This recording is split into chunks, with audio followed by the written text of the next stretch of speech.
தமிழுக்கு தனி வணக்கம். கம்பனின் இன்பத் திருவிழாவில் கடல் தாண்டி தமிழ் பரப்ப வந்த சான்றோர்களே, மான்பலிப்பு மாந்தர்களே மற்றும் பெரியோர்களே, பெற்றோர்களே, என் சக தோழமைகளே, சிறுவர்களே, அனைவருக்கும் என் சிரம் தாழ்ந்த வணக்கம். என் பாட்டுடை தலைவன் பாரதியை வணங்கி, விண்ணை அளந்த தமிழ் அன்னை வணங்கி, இந்த மண்ணை வணங்கி, பெற்றெடுத்த தாயே, தத்தெடுத்த தமிழே, ஊற்றெடுத்த என் அறிவை பூத்தொடுத்து தருகின்ற கேளுங்கள். அமுதே தமிழே, அழகிய மொழியே, எனதுயிரே.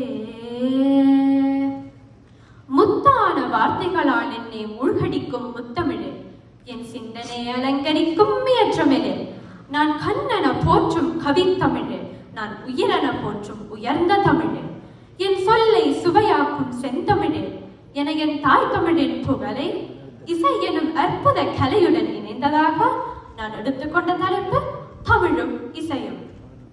தொல்காப்பியம் கண்டது தமிழ், திருக்குறளை கொண்டது தமிழ், கம்பன் செதுக்கியது தமிழ், யாழ் ஈட்டியது தமிழ், அதன் ஊடாக சிலப்பதிகாரம் பேச வைத்ததும் தமிழ் என தொன்மை, சிறப்பு மற்றும் பண்பாடு பொருந்திய தமிழை புகழ்ந்து பேச ஈரேழு பிறவியும் ஒரு நாவும் போதாது. தமிழர்கள் வரலாறு உருவாவதற்கு முன்பே வாழ்ந்தவர்கள், அதாவது கல் தோன்றிய மண் தோன்றா காலத்தில் வானோடு முன் தோன்றிய மூத்த கொடி என்ற கருத்து வலியுறுத்துகிறது. இதனூடாக தொல்லுலகில் தோன்றிய மூத்த குடி தமிழர்கள் என்ற பெருமையை வெளிக்கொணரலாம். இசை ஒருங்கிணைந்த பகுதியாக இருந்து இயல், இசை, நாடகம் என்று தமிழை முத்தமிழாக பாகுபடுத்தி இசைக்கு முன்னுரிமை பழங்காலத்தில் இருந்தே தரப்பட்டது. தமிழ் சூழலில் வளர்ச்சி பெற்ற இசை தமிழ் இசையாகும். இதையே நாம் இசைத்தமிழ் என்போம், அதாவது பன்னிசைத்து பாடும் தமிழ் என இது பொருள்படும். இதன் கூறுகளாக பண் மற்றும் ஏழிசையை குறிப்பிடலாம். வளர்ந்து வந்த காலத்தில் அதனோடு இணைந்ததாக இசையும் வளர்ந்து வந்ததை காணலாம்.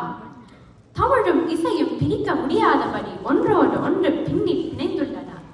தமிழ் இசை தமிழ் மொழிக்கு ஒரு முக்கிய அங்கமாக இருந்து தமிழ் கலாச்சாரத்தை வளப்படுத்தியுள்ளது. பண்டைய காலத்தில் இருந்து இன்று வரை தமிழும் இசையும் அதன் தனித்துவத்தையும் அழகையும் தக்க வைத்துக் கொண்டுள்ளது.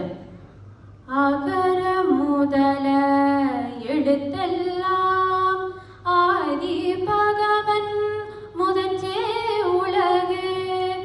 இந்த ஈரடி குரலை இசைக்கும் பொழுது தமிழுக்கு எவ்வளவு அழகு தெரியுமா? இறுதியாக அப்பர் சுவாமி எடுத்தியம்பிய தமிழோடிசை பாடல் மறந்தறியேன் என்ற அடியை முன்வைத்து தாய்மொழியை சிறப்பாக எடுத்தியம்பி நாமும் உள்ளமும் கழிப்புற வாழ்வு தந்தமைக்கு நன்றி கூறி விடைபெறுகிறேன். நன்றி, வணக்கம்.